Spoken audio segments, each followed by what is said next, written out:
Тут нет интернета. Катастрофа. Это даже к лучшему. Почитаешь книжку, пока нас нет. Книжку? Какую книжку? А в сумке посмотри, выбирай любую. Я с собой прихватила много книг. А, кстати, некоторые из них были с закладками. А, это я просто не успела дочитать. А вы надолго? Да нет, на час или на два. А если что-нибудь случится? Здесь даже мобильной связи нет. Ничего страшного. На этот случай я взял с собой вот что. А что это? Вот смотри, это комплект раций. Все очень просто. Этой большой кнопкой мы включаем. Вот. Этой кнопочкой настраиваем на одну частоту. Вот.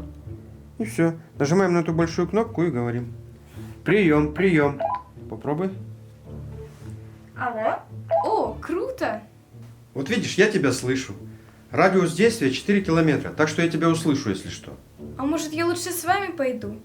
Да нет, думаю, не стоит. Там холодно и грязно, и делать там абсолютно нечего. Тем более мы будем заняты. Ну да, и оставлять тебя дома одну стало небезопасно. Вот именно. С тобой постоянно происходят какие-то странности. А вдруг они сейчас произойдут? Вот именно поэтому мы оставляем тебе рацию. Если произойдет что-то странное, сразу сообщай нам. Ну да, мы все бросим и придем. Ну ладно, пойду выбирать книжку.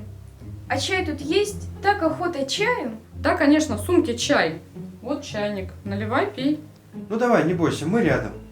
Попробуй что-нибудь еще сказать по рации.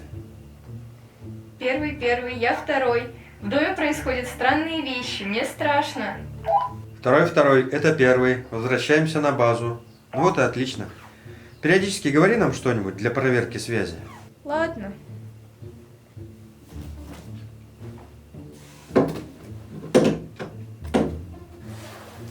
Ну давай, пока. Скоро будем. Пока. Эх, и зачем я с ними напросилась? Если бы я знала, что здесь нет связи, никогда бы не поехала. Так, что это за книжки? Полезно, но слишком скучно. Интересно, но слишком страшно.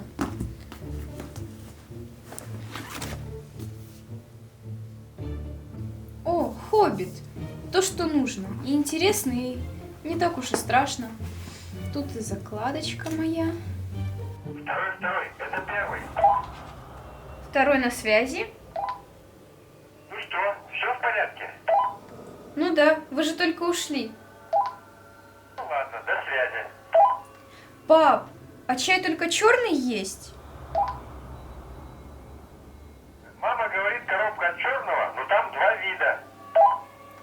А, поняла, хорошо.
Ходили слухи, что в горных подземельях обитают диковинные существа, чьи предки затаились во мраке много лет назад, когда им опротивил солнечный свет.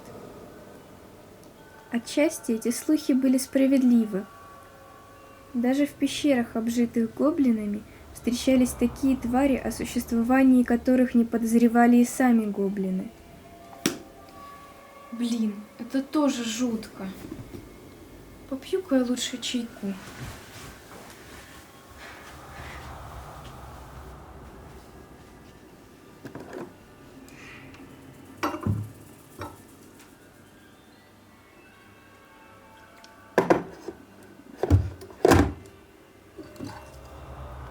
Пап, у вас все хорошо?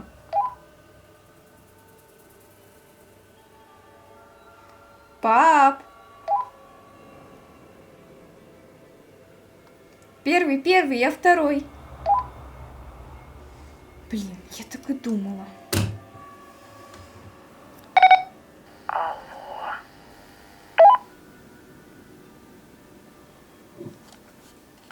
Мам, это ты? Алло, Кто это? мне страшно.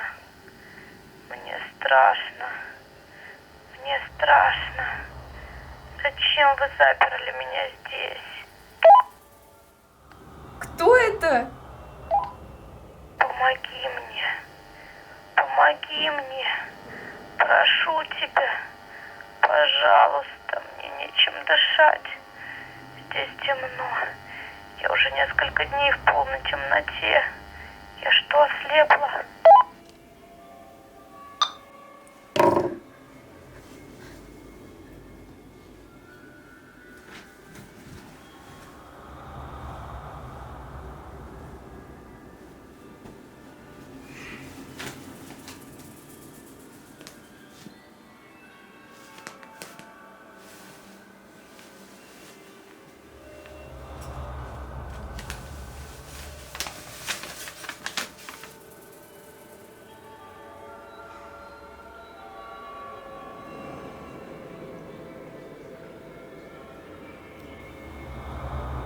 Что это еще такое?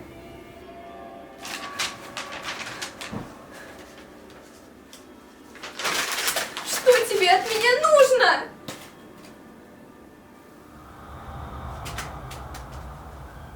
Нет, нет, что же делать? Этого не может быть! Это все неправда!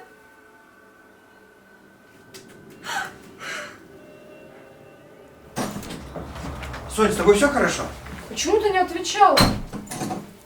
Пожалуйста, давайте отсюда уедем, я не хочу здесь оставаться! А что случилось? Посмотри на эту бумажку и все поймешь.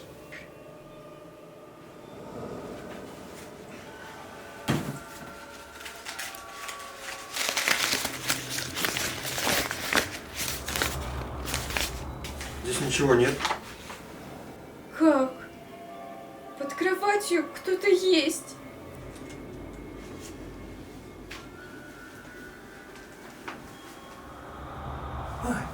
Здесь. Да, есть, вот.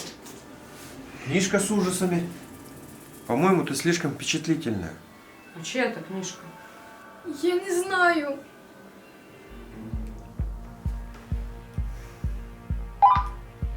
Не знаю, рация в порядке. Не понимаю, чей ты могла услышать голос? Это была девушка. Она говорила жуткие вещи. Она сказала, что и темно, и страшно. Может, Соня поймала радио? Ну или еще что-то в этом духе. Ну, возможно, случайно настроилась на другую волну. Она сама переключилась с единицы на шестерку. Да, Сонь, не можешь ты без приключений. Что же делать? А я отнесу эту рацию на работу. Пусть ребята посмотрят. Там у нас есть очень хороший специалист. А я, пожалуй, пойду в свою комнату. Дочитаю «Хоббита». О, вот это правильно! Как здорово, что тебя наконец-то увлекли книжки.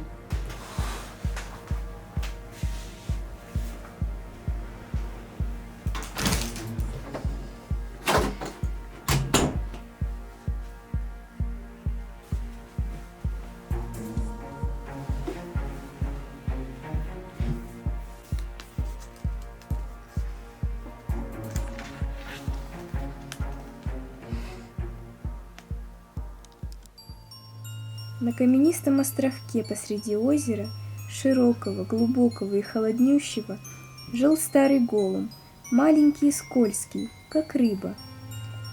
Не знаю, кто он такой и откуда взялся.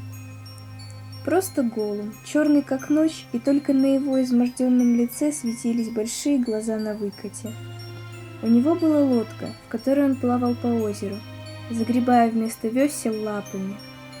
Он прекрасно видел в темноте и потому ловил рыбу не на удочку, а руками, ловко выхватывал ее из воды своими длинными пальцами.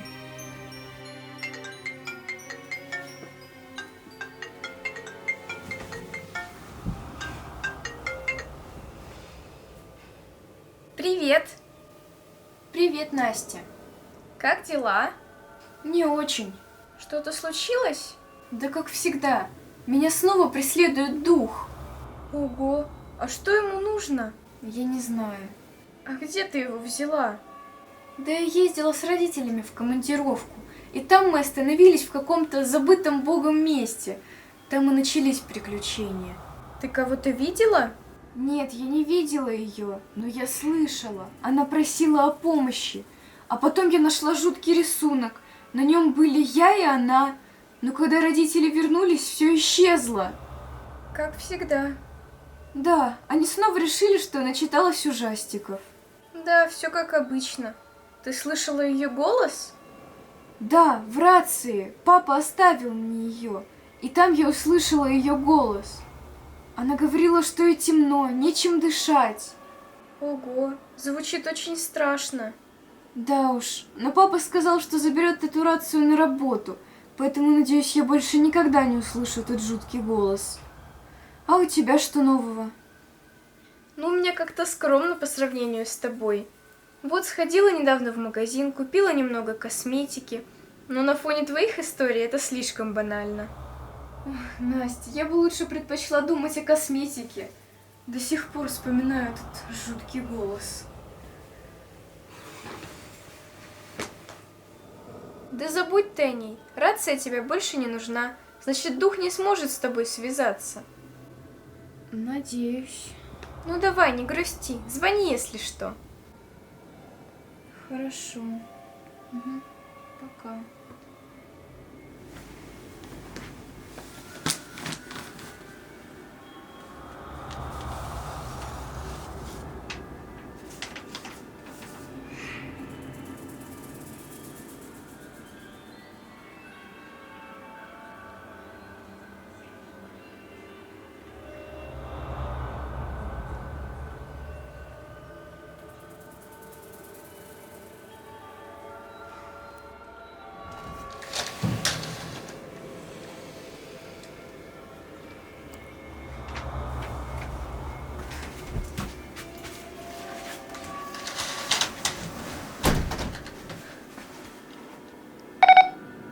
Помоги.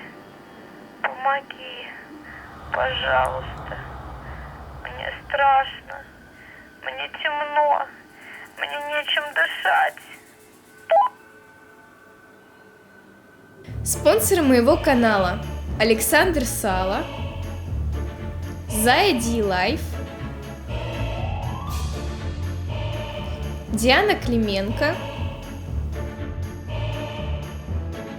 и Дневник Карины. Спасибо за просмотр. До встречи на канале Непета.